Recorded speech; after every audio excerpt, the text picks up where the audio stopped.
একদিন স্টেডিয়ামে মুখোমুখি হলো দুই হাল্ক। বাংলাদেশি হাল্ক ছিল একটু মোটা, তাই থর তাকে দেখে জোরে হেসে ফেলল।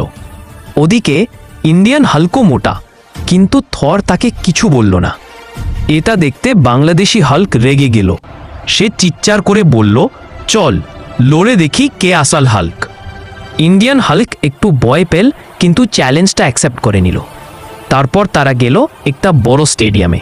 চারপাশে হাজার হাজার বাংলাদেশি আর ইন্ডিয়ান ফ্যান চিৎকার করছে। সবাই চিয়ার করছে, হাল্ক হাল্ক হাল্ক। হঠাৎ ইন্ডিয়ান হাল্ক একটা জোরে পাড মারে, পুরো স্টেডিয়াম কেঁপে ওঠে। গন্ধে সবাই একনান হয়ে যায়। থরও নাক চেপে ধরে, কিন্তু বাংলাদেশি হাল্কের কিছু হয় না। সে বলে, এবার তুই খা আমার থাপ্পার। একটা বিশাল থাপ্পার। স্টেডিয়াম কেঁপে যায়, ধুলো উড়ে চারদিকে। শেষে দুজনে ক্লান্ত হয়ে হাঁপাচ্ছে, তবুও দাঁড়িয়ে আছে। এখন ভোটিংয়ে একমাত্র উপায়, কে জিতবে। আর যদি মনে করেন ইন্ডিয়ান হাল্ক জিতবে, কমেন্ট আর সাবস্ক্রাইব করুন। যদি মনে করেন বাংলাদেশি হাল্ক জিতবে, লাইক দেন।